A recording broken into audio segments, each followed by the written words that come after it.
ভোটের মনোনীত প্রার্থী ব্যারিস্টার আন্দোলিব রহমান পার্থ ভাই উপস্থিত হয়েছেন ঢাকা মহানগর উত্তর ছাত্র দলের সাধারণ সম্পাদক মাহফুজুর রহমান লিপকন সহ ঢাকা মহানগর উত্তর ছাত্র দলের সেই মায়ের জন্য দোয়া করেছে।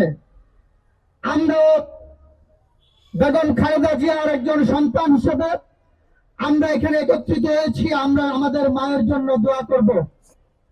সেই দোয়াটা আল্লাহর দরবারে অবশ্যই যেন কবুল হয়।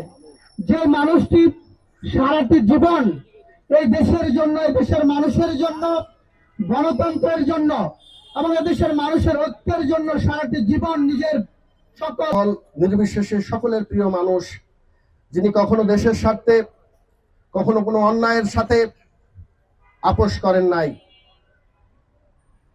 তিনি তার ইতিমধ্যে আপনারা হাসপাতালে আছেন, প্রতিটি জায়গা থেকে মন খুলে মানুষ তার জন্য দোয়া করছেন।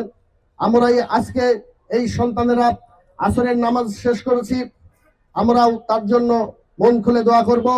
তার আগে আপনাদের মাঝে এই ঢাকা 17 আসনের আমাদের বিএনপির মনোনীত প্রার্থী গুলশান বনানী ভাসানটেক ক্যান্টনমেন্ট থানার ইতিমধ্যে যিনি অত্যন্ত প্রতিটি মানুষের কাছে জনপ্রিয় হয়ে উঠেছেন, আমাদেরই প্রিয় ভাই আন্দোলিব রহমান পার্থ ভাই।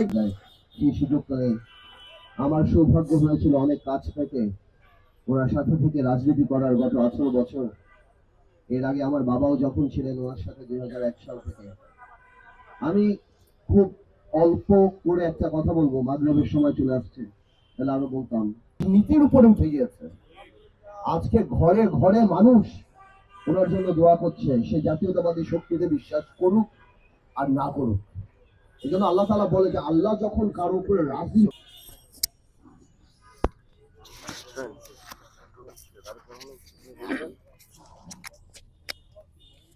আসসালামু আলাইকুম ওয়া রাহমাতুল্লাহি ওয়া বারাকাতুহু।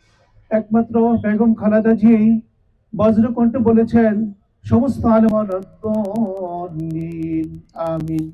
বিসমিল্লাহির রহমানির রহিম। কুল হুয়াল্লাহু আহাদ আল্লাহুস সামাদ লাম ইয়ালিদ ওয়া লাম ইউলাদ ওয়া লাম ইয়াকুল লাহু কুফুয়ান আহাদ। বিসমিল্লাহির রহমানির রহিম। কুল হুয়াল্লাহু আহাদ اللهم ارحمنا لنكونن من الخاسرين. ربنا آتنا في الدنيا حسنة وفي الآخرة حسنة وقنا عذاب النار. ربنا اغفر لي ولوالدي وللمؤمنين يوم يقوم الحساب. رب ارحمهما كما ربياني صغيرا. رب ارحمهما كما ربياني صغيرا. رب اجعلني مقيم الصلاة ومن ذريتي ربنا وتقبل دعاء. يا شافي الأمراض يا قاضي عبادك ক্ষমা করে দিয়ে তার সব লক্ষ কোটি গুণে বৃদ্ধি করে সর্বপ্রথম আখির নামদার তাজদারি মদিনা সদর নবী জনাবে মুহাম্মদুর রাসূলুল্লাহ সাল্লাল্লাহু আলাইহি সাল্লামের রওজা মুবারকে পৌঁছে দিন। ইয়া রাব্বাল আলামিন। বাবা আদম নবী আলাইহিস সালাতু ওয়াস সালাম থেকে আজ পর্যন্ত যত নরনারী অন্ধকার কবরে শায়িত সকলের কবরে হাদিটুকু পৌঁছাই দিন, হাদিটুকু পৌঁছাই দিন।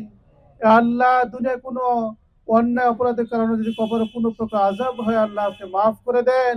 আল্লাহ তার কবরকে আপনি জান্নাতের সাথে যোগাযোগ স্থাপন করে দেন, জান্নাতের হাওয়া জান্নাতের নাজনামত চালু করে দেন ইয়া রাব্বাল আলামিন। বিশেষ করে আল্লাহ আজকে যার উদ্দেশ্য করে তোর মাহফিল আয়োজন করা হয়েছে,